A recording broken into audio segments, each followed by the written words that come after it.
इसलिए पिता यहाँ पर खड़े होने का जो सौभाग्य आपने दिया, आपके सुंदर जीवित वचन को प्रचार करने का, परमेश्वर होने दे जैसे आपके वचन का प्रचार होगा खुदावंद, ये साधारण नहीं है, आपका वचन सामर्थी है परमेश्वर, और जैसे आपका वचन लोगों के कानों में जाएगा, होने दे यीशु मसीह के नाम में पिता उनके जीवन में छुटकारा, आशीष, चंगाई और स्वास्थ्य को अनुभव करते रहेंगे जैसे वो आपके वचन को यहाँ पर सुन रहे हैं। पाप की प्रभुता उन पर से छूट कर वो आपकी गुलामी में आ जाएंगे पिता। हम धन्यवाद करते हैं और आपको सारा आदर और महिमा देकर ये प्रार्थना यीशु के नाम में करते हैं, और सब कहें आमेन आमेन आमेन हालेलुया। सब तैयार है वचन सुनने के लिए? आमेन। अपने बाजू वाले से कहें संडे आ गया, रविवार आ गया। अभी आप लोग बोलोगे कि सिस्टर इसमें नया न्यूज़ क्या है, कुछ और बताओ। ये हमको भी पता है कि संडे आज आ गया है, लेकिन ये कोई और संडे की मैं बात कर रही हूँ जो आपको अभी पता चलेगा। तो आज के वचन का टाइटल है रविवार आ गया या संडे आ गया। मरकुस 16 अध्याय आप सबने खोला है? सबके फ़ोन कृपया करके साइलेंट मोड पे डाल दे, किसी का भी फ़ोन बजे नहीं, रिक्वेस्ट है। मरकुस 16 उसका पहला वचन देखेंगे। मरकुस 16 उसका पहला वचन। मरकुस 16 का 1। जब सब्त का दिन आया, जब सब्त का दिन बीत गया, तो मरियम मगदलिनी और याकूब की माता मरियम और शलोमी ने सुगंधित वस्तुएं मोल ली कि आकर उस पर मले। हालेलुया। यहाँ पर मैं बात करने वाली हूँ यीशु के पुनरुत्थान के बारे में या यीशु के जी उठने के बारे में। आमेन। लेकिन उससे पहले मैं कुछ और बताना चाहती हूँ।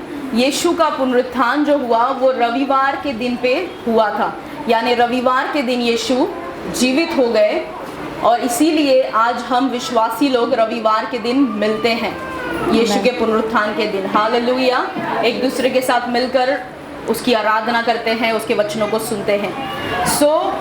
आपको पता है रविवार से पहले जो 2 दिन था जिस दिन क्रूस पर यीशु मसीह को टांगा गया था, यानी शुक्रवार के दिन। हालेलुया। शुक्रवार के दिन यीशु मसीह को क्रूस पर चढ़ाया गया था। मेरा सर्मन, मेरा जो प्रचार है वो बहुत छोटा है और मैं बहुत जल्दी से ख़त्म करने वाली हूँ, इसीलिए सिर्फ 6 वचन है। मरकुस 16 का 1 वचन से 6 वचन मेरा प्रचार है, दैट्स इट। मैं चाहूँगी कि आपका ध्यान मेरे तरफ रहे। जितना आप अपना ध्यान भटकाएंगे उतना ज़्यादा मुझे समझाने में टाइम लगेगा और उतना ज़्यादा आपका टाइम जाएगा। तो अगर मैं देख रही हूँ कि आपका सबका ध्यान मेरे तरफ है, कोई भी किसी का भी ध्यान भटका नहीं है, तो मैं बहुत फास्ट जाऊँगी ताकि आप लोगों को समझ में भी आ जाए और हमारा टाइम भी बच जाए। ठीक है। सो मरकुस 16 का पहला वचन सिस्टर ने पढ़ा। उसके पहले मैं बताना चाहूँगी कि शुक्रवार के दिन यीशु मसीह को क्रूस पर चढ़ाया गया था। हालेलुया। और उस दिन ऐसा हुआ कि चेलों के लिए, और जहाँ जो ये पहले वचन में लिखा है मरियम मगदलिनी और याकूब की माता मरियम, सलोमी, चेलों के साथ साथ बहुत सारी स्त्रियां भी थी जिनके लिए ये बहुत दुख वाला दिन था जिस दिन यीशु को क्रूस पर चढ़ाया गया था। हालेलुया। आपको सबको, आप लोग अब मेरे साथ चलना कि हम चेलों को और जो स्त्रियां थी उनके हृदय को समझ पाएं। हमको उनके जगह पर अपने आप को रखना है। जैसे हम देख रहे हैं कि क्रूस पर यीशु को चढ़ाया जा रहा है और यीशु के क्रूस के पास ये सारी औरतें और कुछ चेले भी वहाँ पर थे। आप सोच के देखो कि जिन चेलों ने और इन स्त्रियों ने अपना घर बार सब कुछ छोड़ दिया और पूरी तरीके से यीशु के पीछे हो लिए, पूरी तरीके से वो यीशु के पीछे हो लिए, अपना पैसा जो कुछ था वो सब कुछ छोड़ छाड़ दिया, अपना परिवार छोड़ दिया और पूरी तरीके से 3.5 साल उन लोग यीशु मसीह के पीछे चले। आप सोच के देखो कि जिनको उन्होंने मसीहा माना, जिनको उन्होंने परमेश्वर का पुत्र माना, जीवित परमेश्वर का जीविता पुत्र जिसको माना, वो आज क्या है? क्रूस पर टंगा हुआ है। उसको ये साधारण रोमी सैनिकों ने क्रूस पर टांग दिया है। इन साधारण इंसानों ने उस परमेश्वर को जिसने अंधों की आंखें खोली, उस परमेश्वर को जिसने मुर्दों को जिलाया खुद, उस परमेश्वर को जिसने कोड़ियों को शुद्ध किया, लंगड़ों को चलाया, उसी परमेश्वर को आज इन लोगों ने, साधारण इंसानों ने लेकर क्रूस पर चढ़ा दिया है। अब इनके मन में क्या ख्याल आ रहा होगा? आप सोच के देखो चेलों के मन में कि भाई हमने किस पे विश्वास किया, क्या सच में ये वही था या कोई साधारण भविष्यवक्ता था? क्योंकि पुराने नियम के भी भविष्यवक्ता जो थे, अगर आप बाइबल पढ़े तो आपको पता है कि वो भी ये सारे काम उन्होंने भी किया, उन्होंने भी मुर्दों में से जिलाया, स्वर्ग से आग बरसाई, उन्होंने भी बहुत सारे चमत्कार पुराने नियम में किए, समुद्र को दुभागा किया, सारे भविष्यद्वक्ताओं ने बहुत सारे काम किए, समुद्र और चांद को भी उन्होंने, सूरज को भी थमा दिया। आमेन।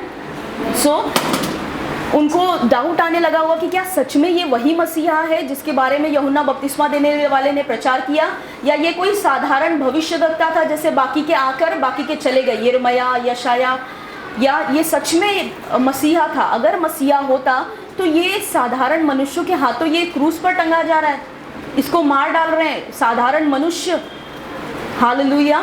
आप सोच सकते हो कि वो जो चेले जो उनके साथ दिन रात थे, उनके दिमाग में क्या क्या कन्फ्यूजन हो रहा होगा, कितना ज़्यादा वो घबरा रहे होंगे। और बात ये थी कि जैसे हम लोग जानते हैं कि एक अगर लड़का बुरे संगति में है तो हम लोग क्या मानते हैं, अगर वो लड़का अच्छा भी है तो भी हम मानेंगे कि ये भी खराब ही है क्योंकि इसका संगति खराब है।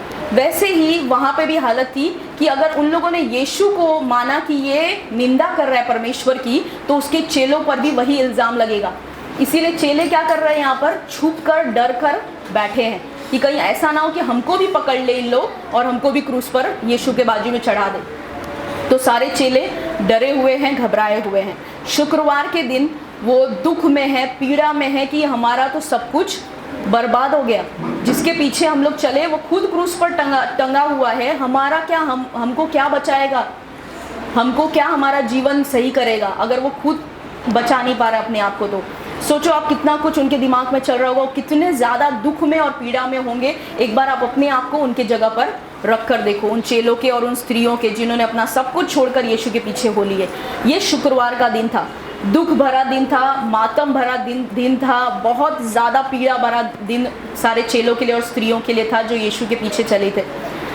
उसके बाद आता है शनिवार का दिन, जिसके बारे में हमने पहले वचन में पढ़ा कि जब सब्त का दिन बीत गया। शनिवार का दिन यहूदियों में सब्त का दिन माना जाता है। सब्त का दिन का मतलब होता है उस दिन यहूदियों को, साधारण भाषा में कहूँ तो आराम करना है, सब्त के दिन कोई काम नहीं करना है। जैसे आज आपको ऑफिस से छुट्टी मिल रहा है कब, संडे को, वैसे ही उनको यहूदियों में सारे कामकाज से, अपने बिजनेस, अपने सब चीज़ों से आराम करना है सैटरडे को। शनिवार के दिन उनको कोई भी काम करना अलाउड नहीं था।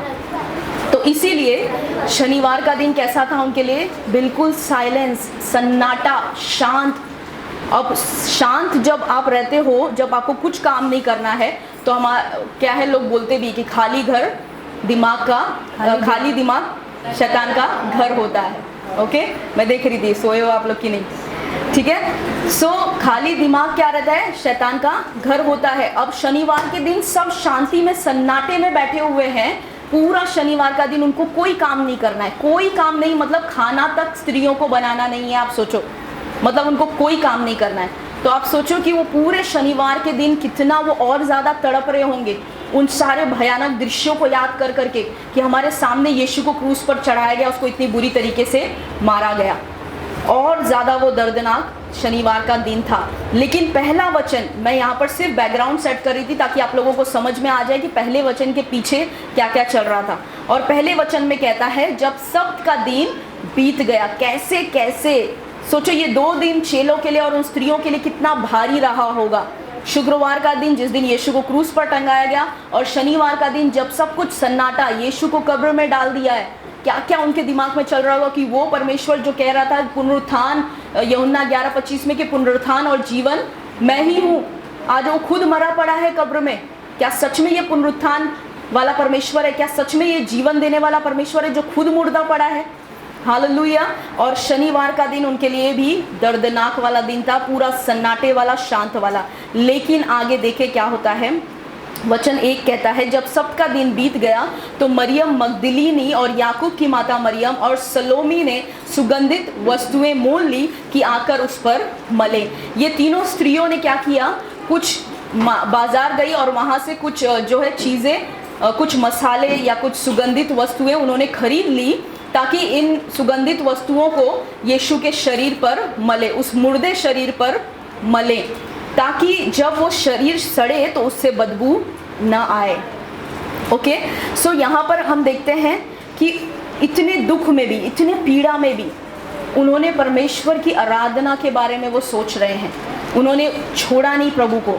आज हमारे साथ छोटा मोटा कुछ हो जाता है, तुरंत हमारा निर्णय क्या रहता है, परमेश्वर कहाँ है, या परमेश्वर ने मेरे जीवन में कुछ क्यों नहीं किया, या परमेश्वर ने मुझे छोड़ दिया तुरंत, या हम अब परमेश्वर को अब छोड़ देंगे क्योंकि उसने मुझे ये आशीष नहीं दिया। हालेलुया, तुरंत हमारा प्रतिक्रिया ये होता है। लेकिन यहाँ पर आपने देखा कि कैसे 2 दिन उन्होंने भयानक दिन बिताए, वो भी उस व्यक्ति के वजह से, यीशु मसीह के वजह से ही वो इस पीड़ा से गुजर रहे हैं, और उसी के बारे में वो सोच रहे हैं कि हम जाकर उस पर ये सुगंधित वस्तुएं उसके शरीर पर लगाएंगे ताकि जब उसका बदन, उसका शरीर सड़े तो उसमें से बदबू न आए। तो ये एक आराधना दर्शाता है। जैसे यीशु ने कहा कि जब उस स्त्री ने तेल को, उस सुगंधित परफ्यूम को फोड़ा और यीशु के पैरों पे मला, तो यीशु ने कहा कि उसके सर पर लगाया, यीशु ने कहा कि ये वो मेरे मरने के लिए क्या कर रही है, मेरे गाड़े जाने के लिए मुझ पर ये लगा रही है, ये तैयारी कर रही है। हालेलुया। ये एक तरह का आराधना था जो वो कर रहे थे। तो आप सोचो कि वो इतने पेन से गुजर कर, इतने दर्द से, इतने दुख से, वो पीड़ा से जा रहे हैं कि जिसको हमने मसीहा माना, आज वो खुद मरा पड़ा है, लेकिन फिर भी ये स्त्रियों ने वो वस्तुएं मोल ली, खरीद लिया बाजार से, और क्योंकि शनिवार के दिन वो कहीं भी घर से बाहर निकल नहीं सकती हैं, और उनके घर से ये कब्र का जो डिस्टेंस है वो कुछ 2 मील था, यानी 3 किलोमीटर के आसपास। वो सब्त के दिन 1 किलोमीटर से ज़्यादा दूर नहीं जा सकते हैं, ये यहूदियों का रिवाज है। तो सब्त के दिन तो वो बाहर निकलेंगे नहीं। हालेलुया। इसीलिए वो इंतज़ार कर रहे थे कि कैसे वो शनिवार का दिन कैसे भी ख़त्म हो और रविवार को हम लोग जाकर हमारे प्रभु की आराधना करें, उस मुर्दे शरीर पर हम ये सुगंध लगाएं। और ऐसा हुआ। तो पहला चीज़ आप देखते हैं यहाँ पर कि इतने दुख और पीड़ा से भी गुजर रहे थे, फिर भी उन्होंने यीशु की आराधना करने को चुना।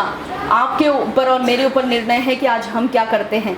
क्या हम, हमारे जीवन में जब सताव आती है, परीक्षाएं आती हैं, शैतान हमको परखता है, परीक्षा लेता है हमारी, तब हमारा प्रतिक्रिया क्या रहता है? क्या तब भी हम ये सोचते हैं कि अरे वो परमेश्वर क्या मुझे बचाएगा या मुझे क्या करेगा, उसके ऊपर शक करते हैं, या फिर उसकी फिर भी आराधना करते हैं? हालेलुया।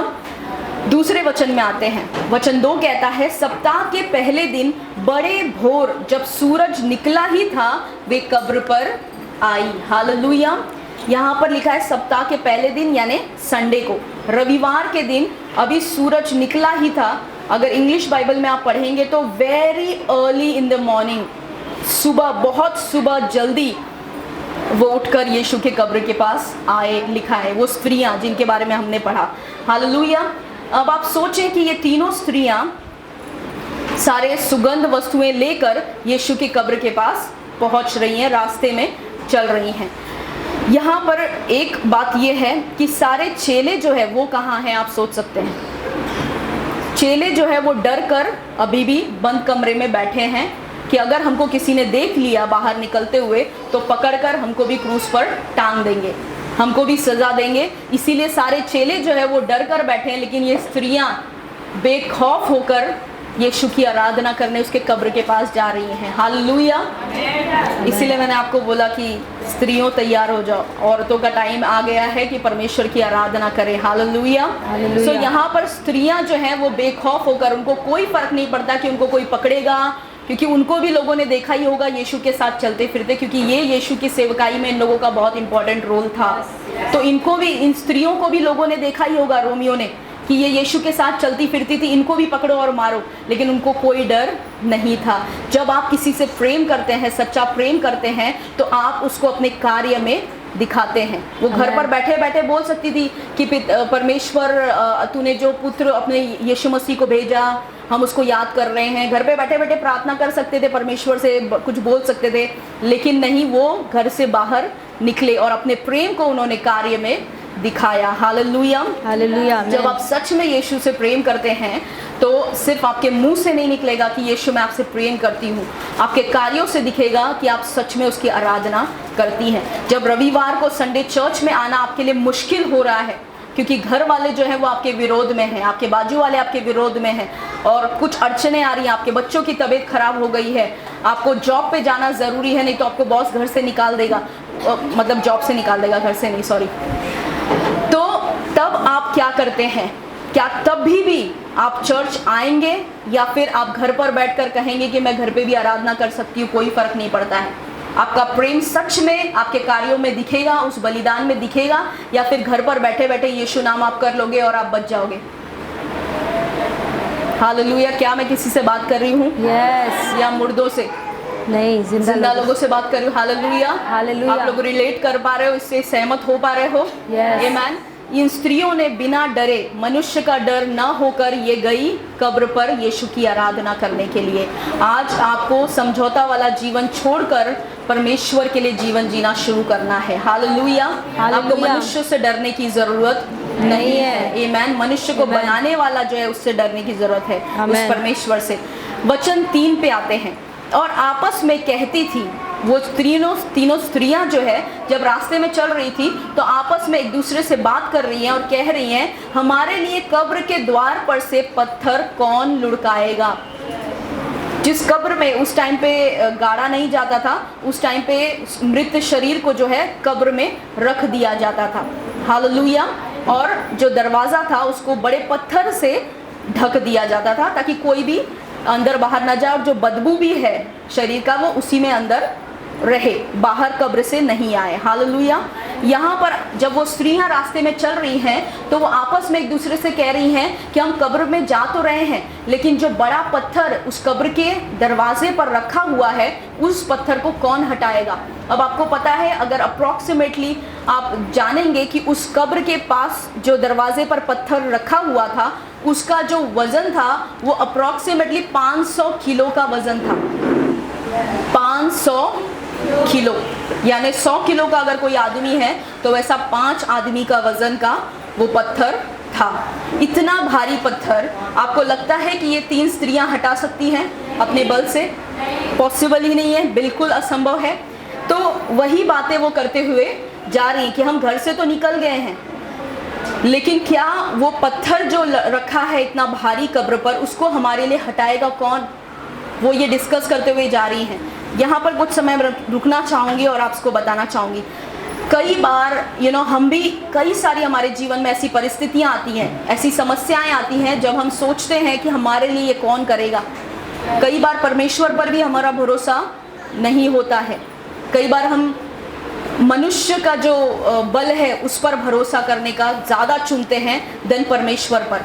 कई बार हम सोचते हैं कि क्या ये मनुष्य मेरा हेल्प कर देगा, क्या ये मनुष्य मुझे मदद कर देगा, क्या ये मेरे लिए कुछ कर देगा। और वही इन स्त्रियों ने भी सोचा होगा, क्योंकि आपको पता है अगर आप दूसरे सुसमाचार में पढ़ें तो वहाँ पर मत्ती के 28 में 2 और 4 में अगर आप पढ़ेंगे 28वें अध्याय में, तो वहाँ पर लिखा है, सब मेरे साथ कहानी में ध्यान से बने रहें, आप सबसे रिक्वेस्ट है, मैं जल्द से जल्द प्रीचिंग ख़त्म करूँगी, आई प्रॉमिस।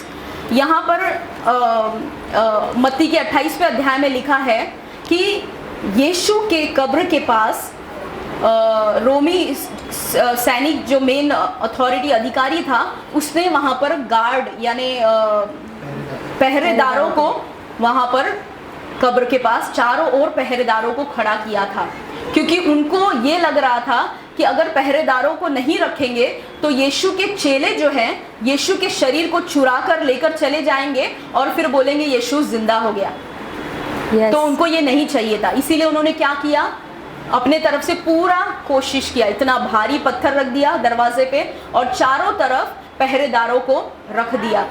बाइबल बताती है कि वो पहरेदार जो है वहाँ पर खड़े होकर पहरेदारी कर रहे थे, और ऐसा हुआ, हो सकता है ये स्त्रियों ने सोचा होगा कि हम पहरेदार को बोल देंगे कि हमारे लिए पत्थर हटा दो, उनसे रिक्वेस्ट कर लेंगे, क्योंकि और कोई तो ऑप्शन है नहीं, हमसे तो नहीं हटेगा। पहरेदार से कहेंगे कि आप जो है पत्थर हमारे लिए लुढ़का दो, पत्थर हमारे लिए हटा दो, ताकि हम यीशु के शरीर पर ये सुगंधित वस्तुएं मल सके, लगा सके। तो वो पहरेदार मान जाते थे, क्योंकि ये रीति रिवाज है, इसमें कोई हानि नहीं है, और वो स्त्रियां इतनी कमज़ोर क्या ही करेंगी, वो थोड़ी ना यीशु के शव को लेकर गायब हो जाएंगी, नहीं पॉसिबल है। हालेलुया। सो यही वो सोच कर चल रही होंगी कि उन मनुष्यों का, उन पहरेदारों का हम लोग मदद ले लेंगे। और कई बार हमारे जीवन में भी जब समस्या आती है तो क्या हम परमेश्वर की ओर देखते हैं कि वो हमारा पहरेदार वो हमारा परमेश्वर है जो हमारे लिए वो चमत्कार करेगा। ये सो वो स्त्रियों ने भी सोचा होगा यही बात कि हम उन जो पहरेदार हैं उनका मदद ले लेंगे, वो हमारे लिए पत्थर हटा देंगे। आप सबको कहानी समझ में आ रही है?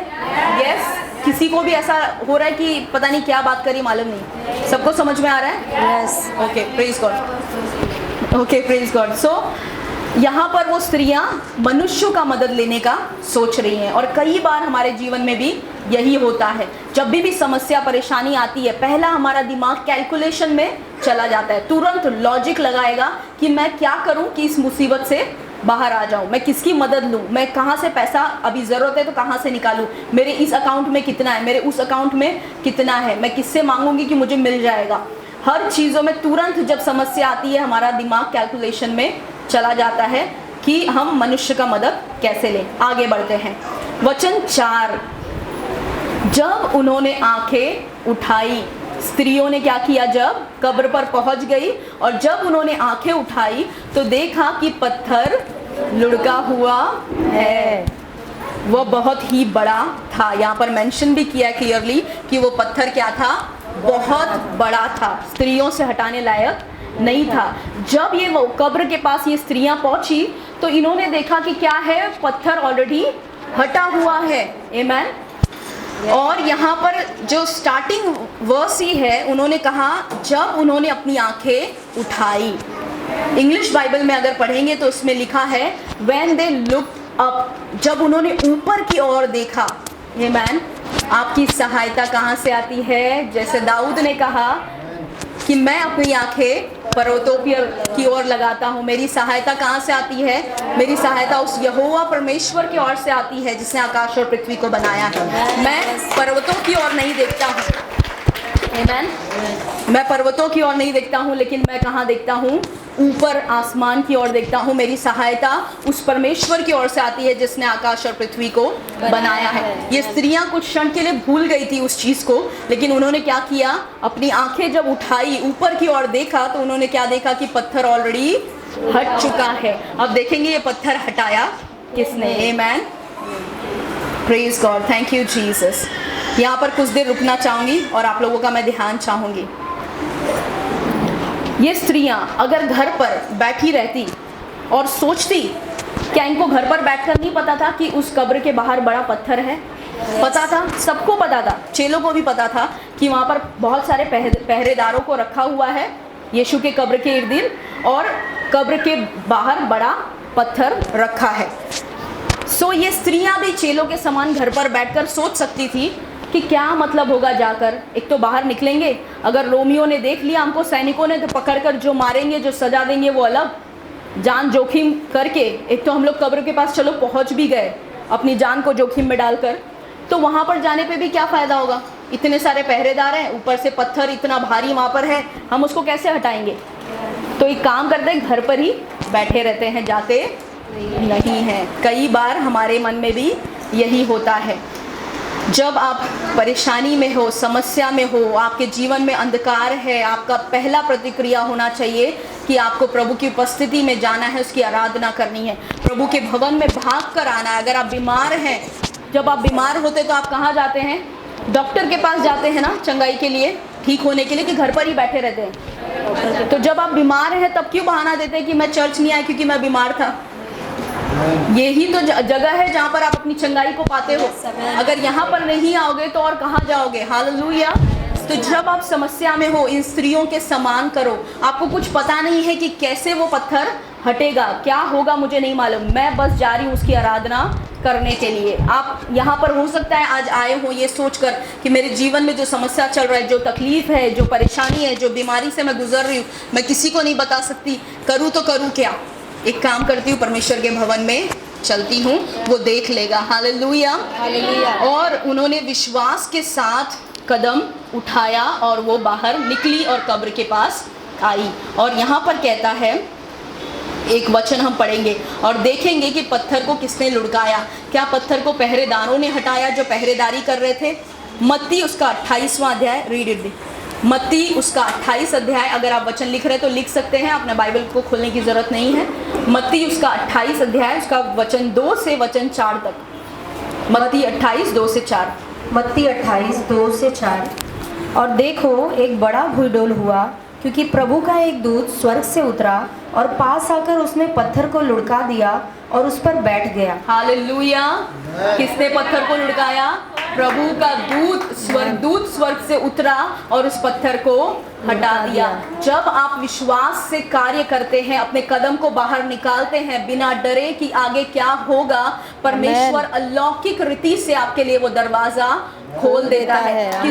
परमेश्वर को किसी मनुष्य की जरूरत नहीं है, किसी मनुष्य की सहायता की जरूरत नहीं है। जब आप विश्वास से अपने पैर को बाहर निकालते हैं कि परमेश्वर, भले मेरे पास कुछ भी पैसा नहीं है, लेकिन मुझे ये रोक नहीं सकता है ये घटी तेरे भवन में जाने से, मैं फिर भी जाऊंगी। भले आज मुझे नौकरी पे जाना है, नहीं तो मेरा बॉस मुझे निकाल देगा, फिर भी मैं तेरे प्रभु के भवन में जाऊंगी। भले मेरा पति मेरे आड़े खड़ा है, लेकिन फिर भी मैं तेरे भवन में जाऊंगी। जब आप विश्वास से हर एक बाधाओं को तोड़ते हुए परमेश्वर की उपस्थिति में जाते हैं, उसके भवन में आते हैं, परमेश्वर क्या करता है आपके लिए? वो दरवाजे जो कोई मनुष्य नहीं खोल सकता है, किसी के बस की बात नहीं है, वो परमेश्वर अलौकिक रीति से आपके लिए स्वर्गदूत को भेजकर अलौकिक रीति से वो पत्थर हटा देगा। जब आप वापस पहुंचेंगे, पता चला आपके लिए वो पत्थर हट चुका है, आपके लिए वो द्वार खुल चुका है। जो लोग विश्वास करते हैं, रिसीव करते हैं, कहें आमेन, आमेन, आमेन, यस, हालेलुया। ओके, आगे 3 वचन। उसका रूप बिजली का सा और उसका वस्त्र पाले की नाई उज्जवल था।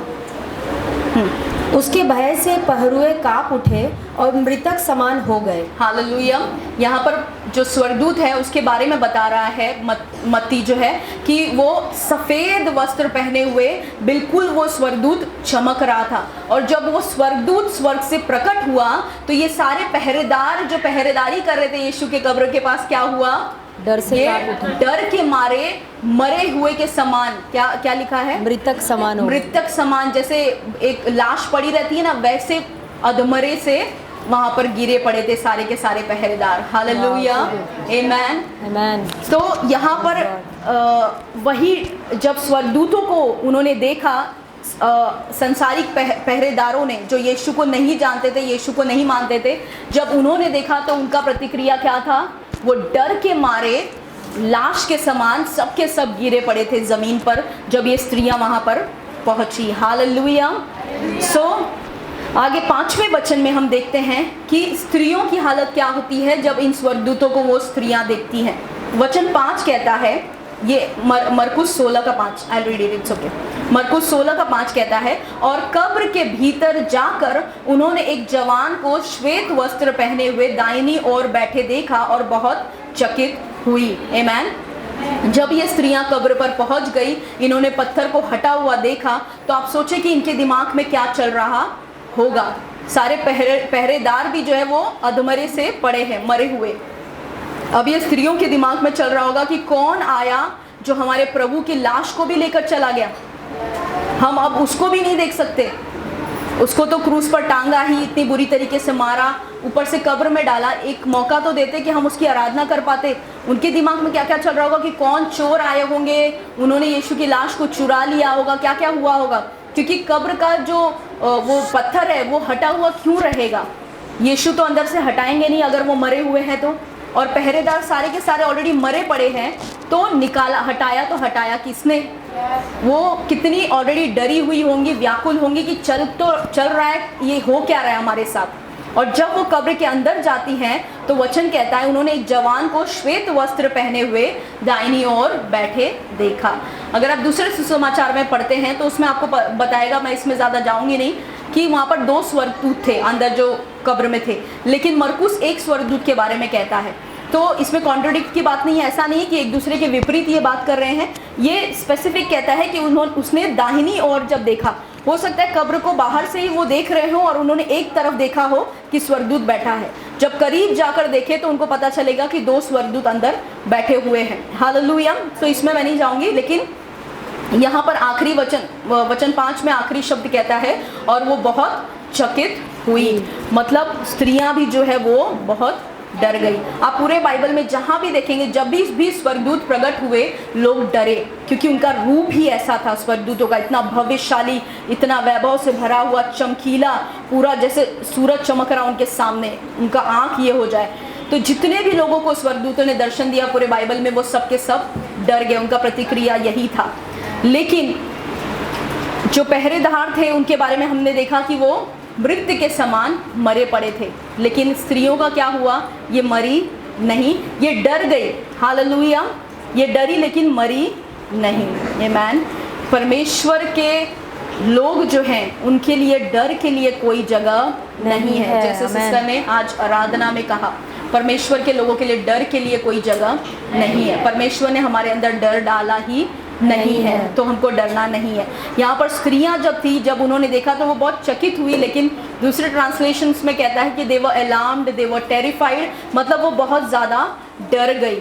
लेकिन वचन 6 में यहाँ पर देखते हैं स्वर्गदूत उनसे क्या कह रहा है। ये मेरा आखिरी वचन था एक्चुअली, आप सोचो कितना फास्ट गया। वचन 6 में कहता है, उसने कहा, यानी स्वर्गदूत ने स्त्रियों से कहा, चकित मत हो। तुम क्या कहा? चकित मत हो। दूसरे ट्रांसलेशंस में देखेंगे तो लिखा है डू नॉट फियर, डरो मत। क्या कहा? डरो मत। आज आपके जीवन में चाहे जो भी परेशानी चल रही है, जो भी समस्या चल रही है, एक ही चीज़ यहाँ पर परमेश्वर की आत्मा के द्वारा मैं आपको कहना चाहूँगी, डरो मत। आमीन। आपको डरने की कोई ज़रूरत नहीं है। आगे कहता है, यहाँ पर पहली बार ऐसा होता है सुसमाचार में कि एक स्वर्गदूत सुसमाचार का प्रचार कर रहा है। ये सौभाग्य सिर्फ हम मनुष्यों को दिया गया है कि हम यीशु मसीह के बारे में लोगों को बताएं, स्वर्गदूतों को ये सौभाग्य नहीं है। लेकिन क्योंकि ये पहली बार था, स्वर्गदूत को बताना पड़ेगा उनको विश्वास में लाने के लिए। पहले वो खुद तो विश्वास करें, तब वो दूसरों को बताएंगे। तो यहाँ पर स्वर्गदूत इन स्त्रियों से कह रहा है, तुम यीशु नासरी को जो क्रूस पर चढ़ाया गया था ढूंढती हो। अब इसमें स्वर्गदूत को बताने की क्या ज़रूरत थी? उसको पता है और स्त्रियों को भी पता है कि वो यहाँ पर यीशु नासरी से मिलने आई हैं, उसके शव से भेंट करने आई हैं, उस पर सुगंध वस्तुएं लगाने आई हैं, तो इसमें बोलने वाली कोई बात नहीं थी। लेकिन यहाँ पर एक सेंटेंस में, ये पूरे वचन में स्वर्गदूत ने एक सुसमाचार को प्रचार कर दिया। हालेलुया। यहाँ पर कहता है, तुम यीशु नासरी को, यानी यीशु नासरी वो व्यक्ति, वो मनुष्य जो तुम्हारे साथ 3.5 साल चला उठा बैठा, वो असल में है, वो सच में है। तुम यीशु नासरी उस व्यक्ति को जो क्रूस पर चढ़ाया गया था, तुमने 2 दिन पहले उसको क्रूस पर जाते हुए भी देखा, वो भी सत्य है कि यीशु नासरी जिसको तुम जानते हो, जो क्रूस पर चढ़ाया गया, आगे कहता है वह जी उठा है। Hallelujah, hallelujah. यानी उसने अब मृत्यु पर विजय पा ली है, वह यहाँ नहीं है। आगे कहता है, यही वह स्थान है जहाँ उन्होंने उसे रखा था। आओ कब्र में और कब्र को पूरी तरीके से देख लो। यही वो स्थान है जहाँ, हालेलुया, यही वो स्थान है जहाँ पर उसको रखा गया था। आओ और देख लो। आमीन। तो यहाँ पर प्रूफ के साथ, सबूत के साथ स्वर्गदूत उनको बताना चाहता है कि वो यीशु नासरी जो मनुष्य के समान तुम्हारे साथ 3.5 साल उठा बैठा, जिसको क्रूस पर भी चढ़ाया गया, वो यहाँ पर नहीं है, लेकिन वो क्या हुआ है? जी उठा है, वो जिंदा हो गया है। Hallelujah, hallelujah. और उसकी खाली कब्र जो है वो उसकी गवाही देती है। आमीन। आगे जो वचन है वो भी बहुत सारे इंटरेस्टिंग है, लेकिन मैं प्रीचिंग लंबा नहीं रखना चाहती थी, इसीलिए मैं नहीं गई। आगे मरियम मगदलिनी के बारे में अगर आप लोग पढ़ोगे, वो स्त्री जो वहाँ पर आई उस जगह पर, बहुत खूबसूरत रीति से उसके बारे में है। अगर मेरे पास टाइम मिला तो मैं लास्ट में बताऊँगी, अदरवाइज स्किप करेंगे। यहाँ पर एक चीज़ मैं आपको बताना चाहूँगी कि शैतान ने यीशु के जन्म को कॉपी किया।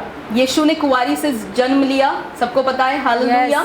और उसको यीशु ने, शैतान ने कॉपी किया है। आज आप दूसरे धर्मों में भी जाकर अगर उनकी कहानी को सुनेंगे तो वो भी बोलते हैं कि ये बिना बाप का बच्चा पैदा हुआ है, सिर्फ माँ के द्वारा, या सिर्फ अपने पसीने के द्वारा, अपने क्या क्या मैल के द्वारा, पता नहीं कैसे कैसे बच्चे पैदा हुए हैं जिनमें बाप की ज़रूरत नहीं पड़ी थी।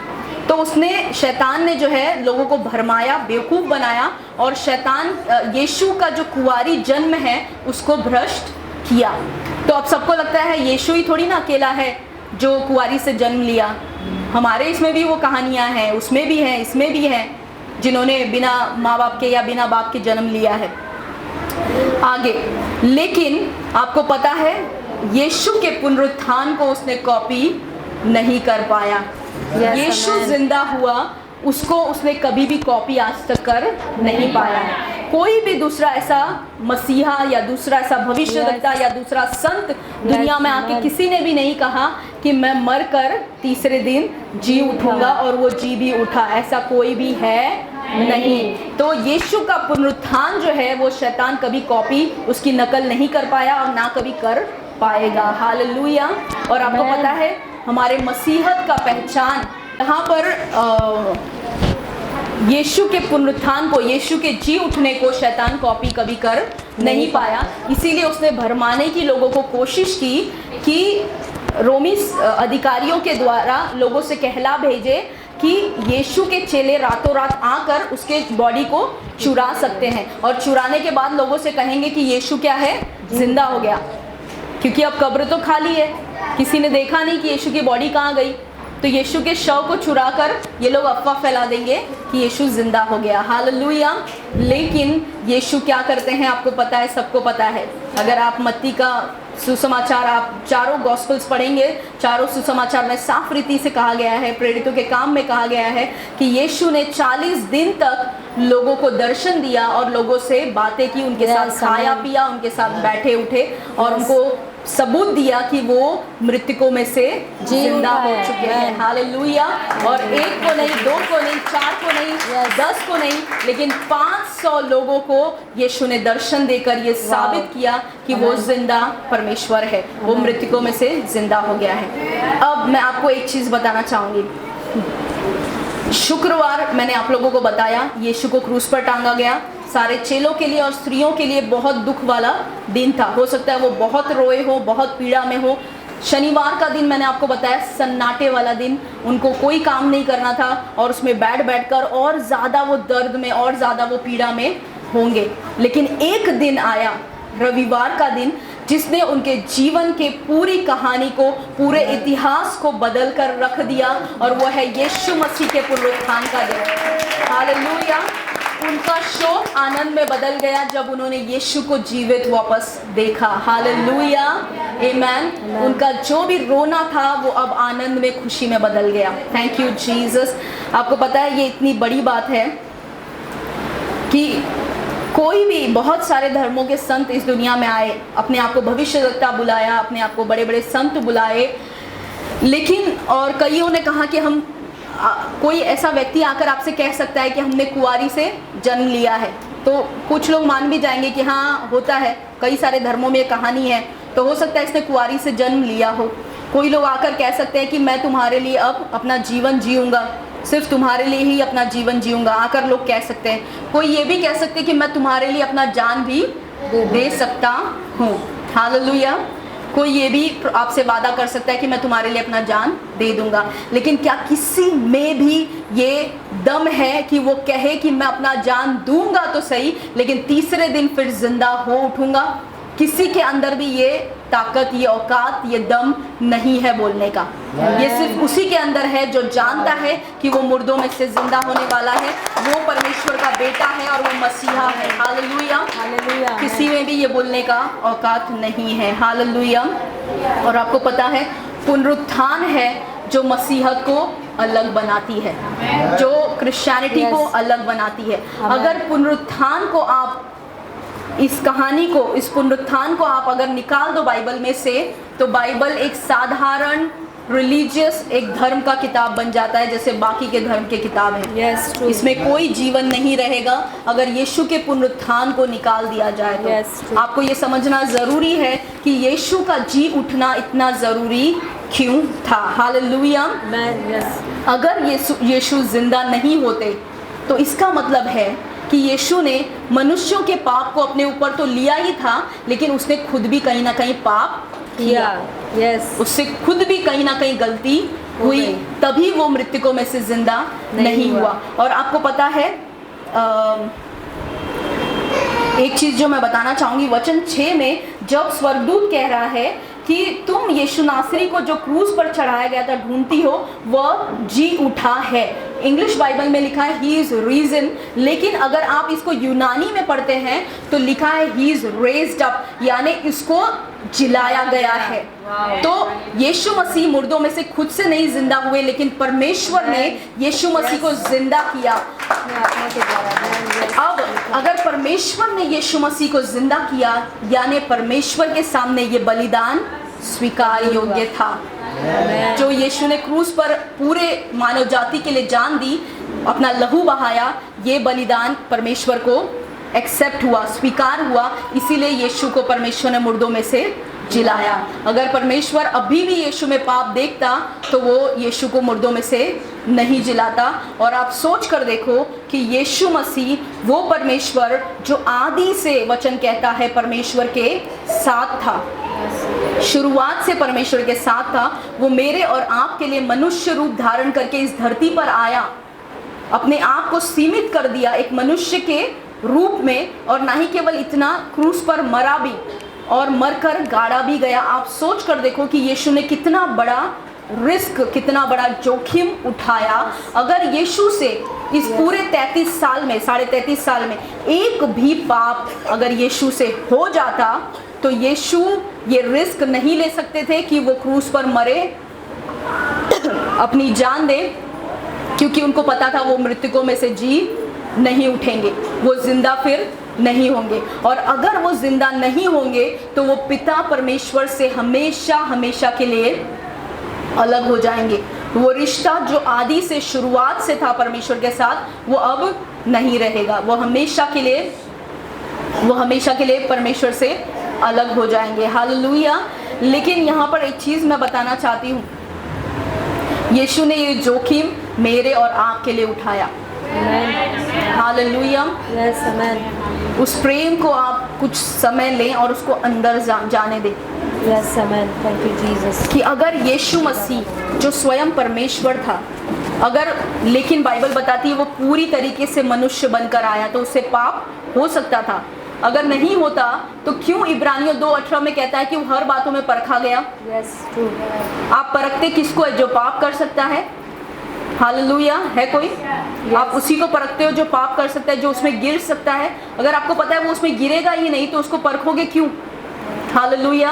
अगर नींद आ रही है तो खड़े हो जाओ। मेरे साथ आप सोच कर देखो कि यीशु मसीह ने कितना बड़ा जोखिम उठाया कि अगर उनसे एक भी पाप इस 33 साल में होता तो वो मुर्दों में से कभी जिंदा नहीं होते। वो वैसे ही लाश बनकर वो उनका शरीर सड़ जाता और हमेशा हमेशा के लिए उसी शरीर में वो कैद रह जाते थे। ना वो कभी वो पिता से मिलते और ना हमको कभी पिता से मिला पाते थे, ना हमारा कभी उद्धार होता था। हालेलुया। हालेलुया। तो यीशु का जी उठना ज़रूरी था। और मैं चाहती हूँ कि अब आप लोग जी उठो और ज़िंदा हो जाओ और जानो कि ये सुसमाचार क्या है। इसका 11 वचन, रोमियो 8 का 11 वचन। ओके, उसके पहले एक चीज़ मैं आपको बताना चाहती हूँ। हम सबको पता है कि यीशु के मरने का भविष्यवाणी पुराने नियम में बहुत सारी जगह पर किया गया है, और स्पेशल जो अध्याय है हम जानते हैं वो है यशाया का 53 अध्याय। हम सबको पता है कि यशाया के 53 अध्याय में साफ साफ लिखा है कि कैसे यीशु को मारा जाएगा। हालेलुया। लेकिन क्या किसी को भी पता है कि उसी अध्याय में यीशु के जी उठने के बारे में भी लिखा है? आज देखेंगे यशाया 53, यशाया 53 का 10 और 11 वचन। लेकिन ये मैं पढ़ूंगी, शायद आपके बाइबल में अलग हो, लेकिन ये दूसरे ट्रांसलेशन में है। ये मैं पढ़ रही हूँ साधारण NIV ट्रांसलेशन में, न्यू इंटरनेशनल वर्जन। इसको मैंने ट्रांसलेट किया आपके लिए हिंदी में। यशाया 53 उसका 10 और 11 वचन कहता है, तो भी यहोवा की इच्छा उसे कुचलने और दुख देने की थी। उसे किसे? यीशु मसीह को। और यद्यपि यहोवा उसके प्राण को पाप के बदले बलि चढ़ाए, तो भी वह अपने वंश को देखेगा। कौन देखेगा अपने वंश को? यीशु मसीह अपने वंश को देखेगा और बहुत दिन तक जीवित रहेगा और यहोवा की इच्छा उसके हाथ से सफल होगी। वचन 11, कष्ट सहने के बाद वह जीवन की ज्योति देखेगा और संतुष्ट होगा। He will see the light of life. Amen. वचन 11 कहता है कि यीशु मसीह जीवन की ज्योति को देखेगा, यानी वो वापस जिंदा होगा मरने के बाद। हालेलुया। तो यीशु मसीह ने ये जो कुछ भी किया उन सारी भविष्यवाणियों को पूरा करने के लिए किया, जो एक एक भविष्यवाणियां पुराने नियम में यीशु मसीह के लिए की गई थी। हालेलुया। अब आपको पता है कि नए नियम में यीशु के जी उठने के बाद हम सब यीशु के साथ संगी वारिस हैं और उसके साथ बिठाए गए हैं। हालेलुया। मतलब जो स्थान, जो पद यीशु का है वही पद मेरा और आपका भी है। हालेलुया। और अगर ये सारी भविष्यवाणियां एक एक यीशु के जीवन में पूरी हुई तो मेरे और आपके जीवन में वो सारे वायदे क्यों पूरे नहीं होंगे जो परमेश्वर ने अपने वचन में लिखे हैं? हालेलुया। जरूर पूरे होंगे। आगे कहता है एक दूसरा वचन जो मैं आपके लिए पढ़ना चाहूंगी,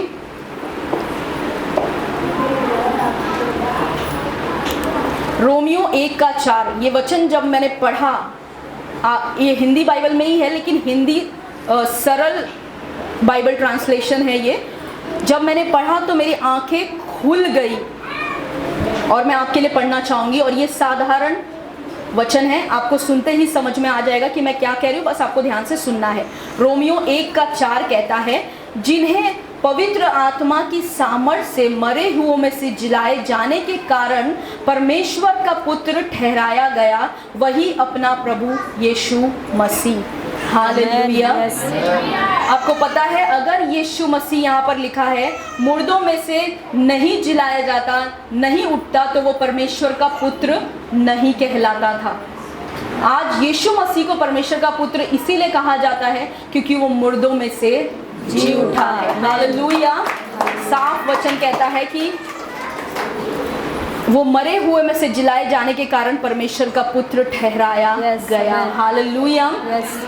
सो यहाँ पर मुझे यही प्रेशर देना था कि पुनरुत्थान एक मसीहत के लिए बहुत अलग है। हो सकता है आप शुक्रवार में जी रहे थे, आप शनिवार में जी रहे थे, लेकिन अब आपका रविवार आ चुका है। बोलो, मेरा रविवार आ चुका है, मेरा पुनरुत्थान का दिन आ चुका है, मेरे स्वास्थ्य में चलने का दिन आ चुका है, मेरे लिए प्रॉस्पेरिटी, समृद्धि में चलने का दिन आ चुका है, मेरे लिए सफलता में चलने का दिन आ चुका है। हालेलुया। आपके शुक्रवार और शनिवार के दिन गए, आपके दुख के, विलाप के, रोने के दिन अब बीत चुके हैं, आपके वो सन्नाटे के दिन अब बीत चुके हैं। अब रविवार आ चुका है, यीशु पुनरुत्थित हो चुके हैं, जीवित हो चुके हैं, मरने के लिए नहीं। प्रकाशित वाक्य 1:18 कहता है साफ साफ, यीशु मसीह कहते हैं कि मैं देखो मर गया था लेकिन अब मैं युगान युग के लिए जीवित हूँ। हालेलुया। अब यीशु मसीह वापस कभी मरेंगे नहीं। सो रोमियो 8:11 ये मेरा आखिरी वचन है। रोमियो 8:11 कहता है, और यदि उसी का आत्मा, सब लोग ध्यान से सुनना, और यदि उसी का आत्मा, ये उसी है परमेश्वर के बारे में लिखा है। हालेलुया। यदि परमेश्वर का आत्मा जिसने यीशु मसीह को मरे हुओं में से जिलाया तुम में बसा हुआ है। हालेलुया। ये बसा हुआ जो वर्ड है, तुम में क्या हुआ है?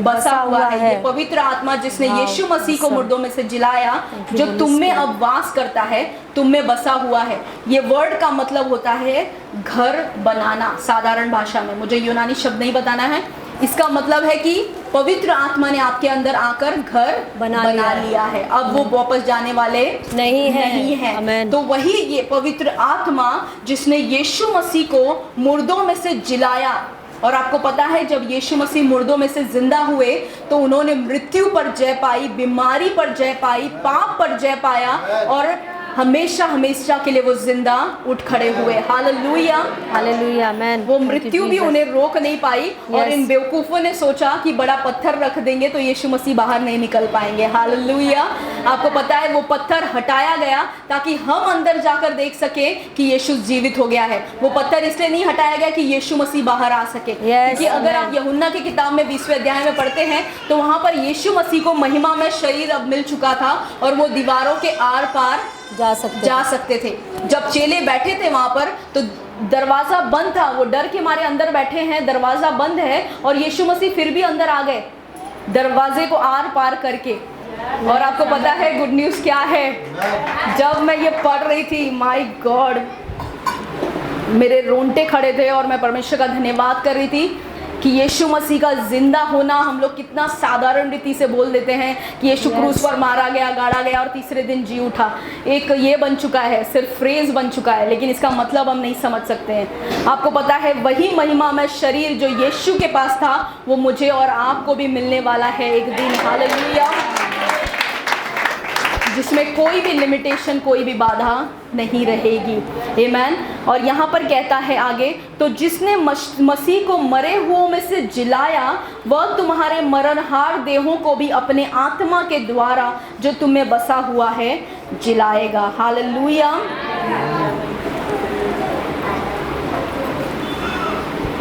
आमेन, hallelujah, praise God, thank you Jesus. अब यहाँ पर जो वर्ड है जिलाया, यीशु मसीह को मरे हुओं में से जिलाया और हमको भी जिलाएगा। ये वर्ड जो है जिलाने का, उसका मतलब होता है जागना, जागृत होना, नींद से जागना या बैठे या लेटने से उठ जाना या फिर बीमारी से या मृत्यु से बाहर निकलकर आना। ये जिलाया शब्द हमको लगता है बस लिख दिया कि हमको जिलाया गया यीशु मसीह में, लेकिन इस शब्द का मतलब है हमको नींद से जगाना या फिर हम जहाँ पर बैठे हुए हैं वहाँ से हमको उठाना, हमारी बीमारियों में से और मृत्यु से हमको बाहर निकालना। हालेलुया। आपको पता है इस पवित्र आत्मा के कारण ही मैं और आप आज जिंदा हैं आत्मिक रीति से। आमीन। परमेश्वर के सामने हम स्वीकारे गए हैं क्योंकि पवित्र आत्मा हमारे अंदर है। हालेलुया। और एक दिन ये पवित्र आत्मा ही है जो हमें परमेश्वर के पास हमेशा के लिए महिमा में लेकर जाएंगे। हालेलुया। ओके, उसमें कुछ और थे रहस्य, लेकिन मैं नहीं जाऊंगी आगे। लोगों का कैपेसिटी देख के एक वचन सिर्फ मैं पढ़ना चाहूँगी।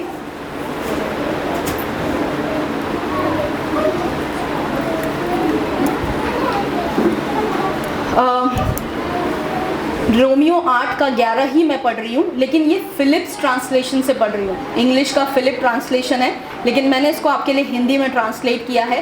ध्यान से आप लोग ये वचन सुनना।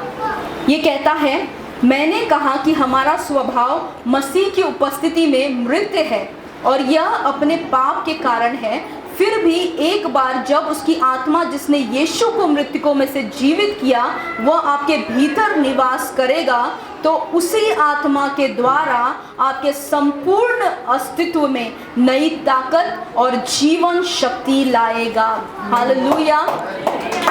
जिस पवित्र आत्मा ने यीशु मसीह को मुर्दों में से जिलाया, वचन कहता है कि वही पवित्र आत्मा अब आपके अंदर वास करता है और वो आपको भी जिलाएगा।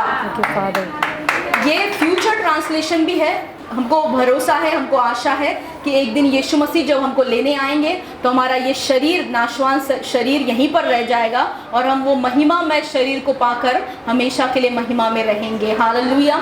लेकिन ये वचन आज के बारे में भी बात करता है। यस, आमेन, ट्रू। ये वही पवित्र आत्मा जो यीशु मसीह को मुर्दों में से जिला सकता है। आप सोच के देखो, क्या वो पवित्र आत्मा आपको कैंसर से बाहर नहीं निकाल सकता है? Yes. क्या वो पवित्र आत्मा आपके सर दर्द को ठीक नहीं कर सकता है? Yes. वही पवित्र आत्मा जिसने यीशु को मुर्दों में से जिलाया, यानी मृत्यु पर विजय दिलाई यीशु को, आपको आपके साधारण सर दर्द से आपको विजय नहीं दिला सकता है? Yes. आपके पैर दर्द, घुटने दर्द, कमर दर्द, आपके बीमारियों से क्या आपको विजय नहीं दिला सकता है? दिला सकता है। सिर्फ हमको वो एहसास करना जरूरी है कि वही आत्मा मेरे अंदर रहता है जिसने यीशु मसीह को कब्र में रहने नहीं दिया और मृत्यु पर विजय दिलाई। वो पवित्र आत्मा मेरे अंदर रहता है तो मृत्यु पाप, बीमारी सब पर मेरा, कंगाली, गरीबी सब पर मेरा विजय है। Hallelujah, amen, yes, thank you Jesus. Okay, मेरा हो चुका। सिर्फ एक आखिरी स्टोरी बताना चाहूँगी। ये थोड़ा वार्निंग, चेतावनी के रूप में है। हालेलुया। यीशु मसीह में आने पे हमारा नया जीवन हो चुका है। हम सबको पता है, 2 कुरिन्थियों 5:17 हम कोट करते हैं कि अब जो मसीह में है वो नई सृष्टि है, पुरानी बातें बीत चुकी, सब कुछ नया हो गया है। अब हम नए हो चुके हैं। लेकिन एक कहानी छोटी से बताना चाहूँगी। मेरे घर में कुछ दिन से 3 चूहे हैं जो आकर हमको बहुत परेशान किए हमारे घर में। और ये चूहे, हम उस घर में आज लगभग ये 5वां साल चल रहा है, और वो चूहे हमेशा बाहर से आते जाते रहते थे। हमारा गैलरी है बाहर का, बेडरूम, हॉल, किचन और बड़ा टेरेस है घर में। वो उन सब जगहों से घूमते थे, लेकिन उनको कभी हिम्मत नहीं हुई घर के अंदर आने की। लेकिन पता नहीं कहाँ से उनको ये डेयरिंग आया घर के अंदर घुसने का। लेकिन वो खिड़कियों से नहीं घुस रहे हैं, वो जो एग्जॉस्ट फैन लगाते हैं, आपको पता है, जो बाहर हवा खींचता है, एग्जॉस्ट फैन किचन में लगाते हैं। वो किचन में जो एग्जॉस्ट फैन लगाया है, उसमें जो होल रहता है जगह, उसमें से वो अंदर किचन में आ जाते हैं। तो कुछ दिन से वो चूहे अंदर आ रहे थे। मैं और पास्टर परेशान, हम लोगों ने सब कुछ करके देख लिया, घोषणा किया, चिल्लाया, श्राप दिया उन चूहों को, सब किया। और मम्मी से मैंने चूहे मारने की दवा भी मंगाई कि अब मार के ख़त्म ही कर दूँ इन लोगों को ताकि आए नहीं। तो सब सारा इलाज किया। लेकिन आपको पता है, वो चूहे क्योंकि हमारे घर में आते हैं, तो उन पर अगर वो प्राणनाशक वस्तु भी पी जाए तो उनकी कुछ हानि नहीं होगी। तो वो चूहे का दवाई भी उनको दिया, उनको कोई असर ही नहीं, खा के जाते थे, उनको कुछ फ़र्क नहीं पड़ता था। फिर भी रात को हम लोग देखते थे घूम रहे हैं वहाँ पर, उनको कोई फ़र्क ही नहीं। सो मैंने बोला ये तो हाँ, और वो चिपकने वाला भी लगा, उस पर भी चिपके नहीं। मैं बोली ये तो जाल में फंसने वाले भी नहीं, ये तो सच में मसीहों के घर पे आ रहे हैं, मसीह बन गए ये भी, कि वो जाल में चिपक नहीं रहे हैं और प्राणनाशक वस्तु भी पी रहे हैं, तो इनको कुछ हानि नहीं हो रहा है, मर नहीं रहे हैं, जैसे अनंत, कुछ फ़र्क ही नहीं पड़ रहा है। लेकिन कल पास्टर का दिमाग चला और ऐसा हुआ कि कल के दिन ही उन्होंने वो एग्जॉस्ट फैन में, मतलब हमने जाली लगा दिया था उस पर ऑलरेडी, लेकिन वो पतला वाला जो छोटा छोटा बारीक जाली आता है ना, वो लगाया था ताकि मच्छर अंदर नहीं आए। लेकिन उसकी वजह से वो चूहों ने आसानी से वो नेट काट दिया, आसानी से काट कर अब छोटा होल बना दिया। अब उसमें से अंदर घुसते थे, बाहर निकलते थे।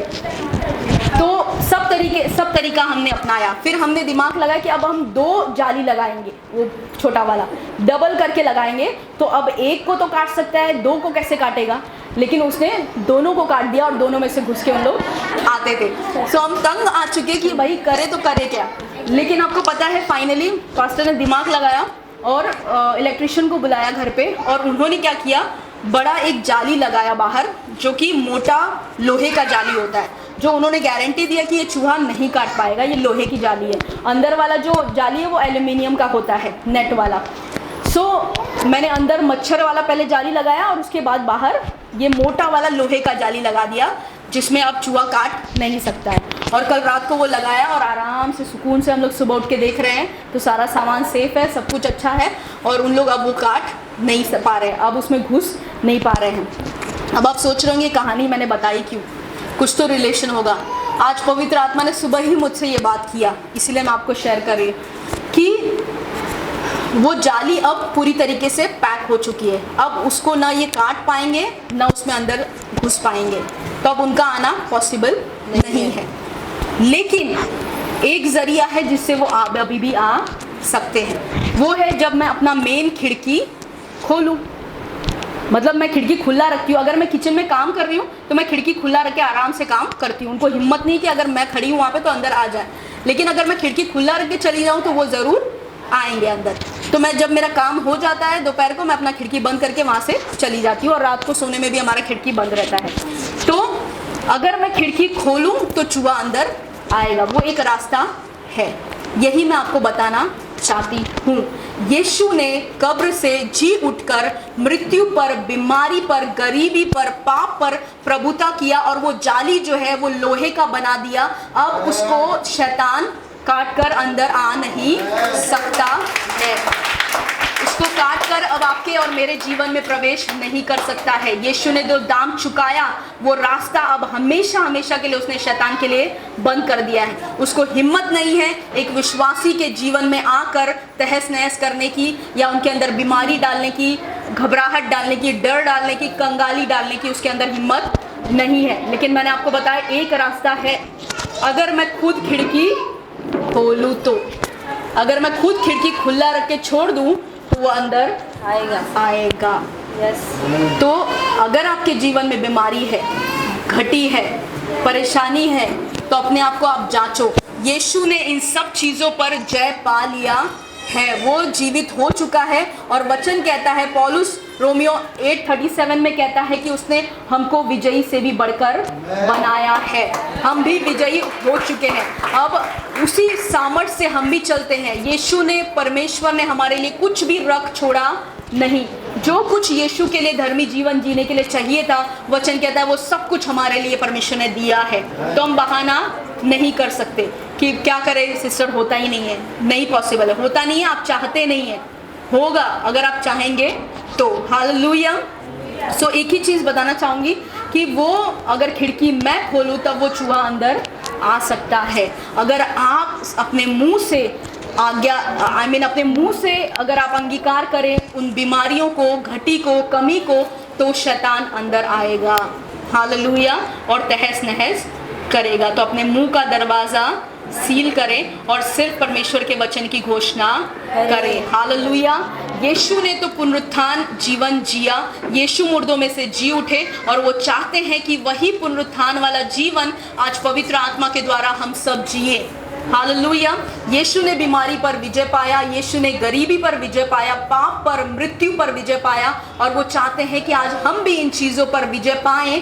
लेकिन अगर हम खिड़की खुद से खुला रखते हैं तो उसमें यीशु कुछ नहीं कर सकते, उसमें गलती यीशु की नहीं है। मैंने वो एग्जॉस्ट फैन वाला तो दरवाज़ा पूरी तरीके से बंद कर दिया है, लेकिन अगर मैं खुद सामने से खिड़की खोलती हूँ तो शैतान आएगा। तो जिम्मेदारी अब मेरे और आपके ऊपर आ चुकी है। अगर आज हम बीमारी में हैं तो ये हमारा अधिकार है कि हम अधिकार लें और बोले कि शैतान भाग यीशु मसीह के नाम में। मेरा शरीर पवित्र आत्मा का मंदिर है और इसमें कोई बीमारी, कोई दर्द नहीं रह सकता है। हालेलुया। सो प्रेज गॉड, प्रभु की स्तुति हो। आई होप आप सबको ये सारे वचन समझ में आए हैं। यस। एक आखिरी चीज़ जो मैं कहना चाहूँगी, मैं मेरे पिता की बड़ाई करना चाहूँगी, मेरे स्वर्गीय पिता की। हालेलुया। जो अच्छा पिता है, जैसे आज हमने गाया, वो पापा जो भला करता है। आमीन। आपको पता है रात को जब रेमा हमारे साथ सोती है तो अभी मच्छरों का मौसम है, वो चला जाएगा तो मच्छर जो है वो आते हैं, तो इसीलिए हम मच्छरदानी लगाकर आराम से सोते हैं। लेकिन कई बार ऐसा होता है कि जब हम मच्छरदानी से अंदर बाहर करते हैं तो एक दो मच्छर अंदर आ जाते हैं और हमको पता नहीं चलता है। तो एज अ माँ होने के नाते मेरा नज़र हमेशा बीच बीच में उठकर, मैं रात को उठती हूँ और अपने मोबाइल का लाइट जलाकर पूरे नेट में नज़र मारती हूँ कि क्या कहीं भी मच्छर है, कहीं गलती से तो अंदर नहीं आ गया और वो रेमा को काटे नहीं।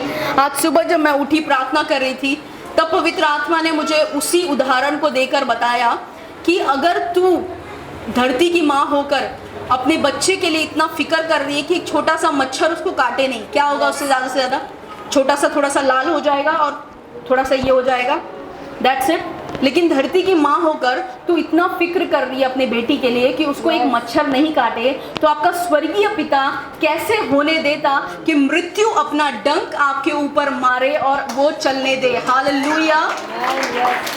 आमीन। सो पवित्र आत्मा ने मुझसे कहा कि वो पिता भला है, वो अच्छा है। मृत्यु का डंक उसने हटा दिया हमेशा के लिए। इसीलिए पौलुस कहता है, हे मृत्यु तेरा डंक कहाँ रहा, हे कब्र तेरा जय कहाँ रहा। हालेलुया। आइए जोरदार ताली बजाएं और प्रभु की महिमा करें। Thank you Jesus, thank you father. आइए इस वक्त हम अपनी आंखों को बंद करें और प्रार्थना करें। पिता हम धन्यवाद करते हैं, आप सुंदर हैं, आप भले हैं। धन्यवाद करते हैं आपके पुनरुत्थान के सामर्थ के लिए, उसी सामर्थ से जिसने आपने यीशु मसीह को मुर्दों में से जिलाया। आज वही सामर्थ, वही पवित्र आत्मा हमारे अंदर रहता है। होने दे ये आपके लोगों को एहसास हो, ये रियलाइज हो, और वो अपने बंधनों से टूटकर बाहर निकले, अपने बीमारियों से उठकर खड़े हो जाएं और अपना अधिकार ले यीशु मसीह के नाम में। खुदावन धन्यवाद करते हैं कि आपने सब कुछ पूरा कर दिया है, और जैसे आप मुर्दों में से जी उठे, यही आशा आज हमारे पास है कि हम भी मुर्दों में से एक दिन जी उठेंगे और हमेशा हमेशा के लिए आपके साथ महिमा में रहेंगे। पिता धन्यवाद करते हैं उस सुंदर दाम को चुकाने के लिए। आपको सारा महिमा, सारा आदर देते हैं। होने दे ये वचन का बीज हम हर एक के अंदर हृदय में जाए और 100 गुना फल लेकर आए यीशु मसीह के नाम में। होने दे पिता कि हम आपके बलिदान को कभी भूले नहीं। होने दे कि हम यीशु मसीह के बलिदान को कभी भूले नहीं। यीशु मसीह जो मारे गए, गाड़े गए और तीसरे दिन जी उठे, होने दे कि वही पुनरुत्थान का जीवन आज हर एक मसीही हम सब जीने पाए परमेश्वर, ताकि हमारे जीवन से आपको महिमा मिले यीशु मसीह के नाम में। धन्यवाद करते हैं, आपको महिमा देते हैं, आपको आदर देते हैं। यीशु मसीह के नाम में ये सारी प्रार्थना को मांगते हैं और सब कहें amen. Celebrate the Christ life. शलोम।